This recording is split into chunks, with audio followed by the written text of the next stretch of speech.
I'll never forget sitting in the theater and watching Gladiator for the first time.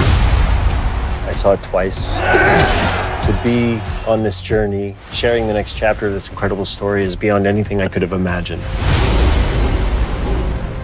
This will be a non-spoiler review of the film. The movie stars Paul Mescal, Pedro Pascal, Denzel Washington.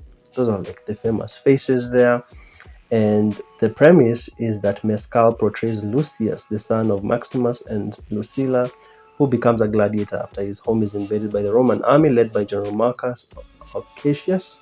Lucius seeks revenge against Aurelius and fights as a gladiator for Macrinus, a former slave who plans to overthrow the emperors Geta and Caracalla. Geta and Caracalla are twins.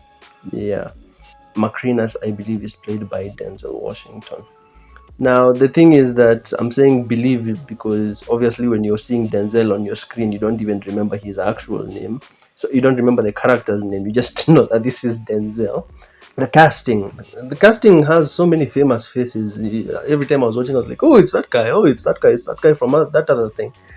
And it's funny, the only person that I don't know is the main character. I don't know Paul Mescal. I don't know him. I'm not familiar with him, but everybody else looked super familiar. I was like, wow, so many famous faces. I'm pretty sure even LeBron James made a cameo as a slave.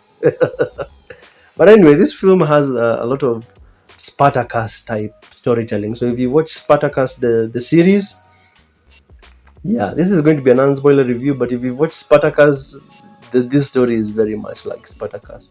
Also, in the opening of the film, there were some conveniences that happened, and I was like, wow, if these conveniences did not happen, the film would have not happened. For example, in the opening of the movie, there's a sort of battle.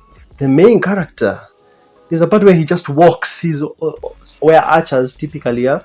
He's just walking there, and arrows are being shot from the opposite side, and he's just walking in between them. I'm like, huh? Bro, you could get shot any second. And then when he comes from up there, he goes down there to where the other soldiers are. One of the soldiers hits him on the back of the head with the hilt of a sword. And I was like, that's very convenient. Had he just decided to slash your head open, the movie would have been like 15 minutes. But anyway, the movie has a lot of believable and immersive sets. You genuinely feel like you're in that era, in my opinion. I genuinely felt like I was in that era. And holy shit, that there's a rhino's head on that dinner table, which was also very surprising. There's a lot of animals in this film. The way the movie uses animals, I liked it. For a film that is about 2 hours, 30 minutes, it has some decent pacing, some good fight scenes, some good action. The film moves just like you'd expect a regular film to move. Some character work, some action, some character work, some action, like that. The action is a mix of like choreographed fighting, but also it has a bit of clunkiness that you believe that guys are actually fighting. It's not just this choreographed matrix looking thing. It looks like two dudes are actually fighting. The way if you were walking by the street, the way you'd see two men fighting, yeah, it looks like that, but with a bit of more polish and choreograph, which I found to be nice. Those twin emperors that I just mentioned, those are the most of all the people who I would say main character guy was fine. Pedro Pascal was fine. Denzel was obviously the best character and also great acting. But the twin emperors, those were like the most oddest forms of acting and also the weirdest characters. They looked white, like super white, like Twilight vampire white. I don't know, man. But yeah, those emperors were like super pale white. But yeah, I thought the movie was decent. Obviously, I think I prefer the first one. The first one is much better, but this one is decent. The ending of this film, Gladiator 2, ooh, it was so rushed. I felt like Ridley Scott wanted this film to be like 3 hours, but because the previous one I think was also 2 hours 30 minutes. Gladiator 1 I think is 2 hours 30 minutes. Maybe he was told to just cut it down because a runtime of 3 hours would have scared people away, which I think is a bad idea because the last, let's say, the climax of the film comes to an abrupt end so quickly in my end. I was like, that felt so rushed. Personally, if you've watched Spartacus and you've watched Game of Thrones, the character of Denzel is a bit like Littlefinger. In fact, you remember the Littlefinger slices Ned's head?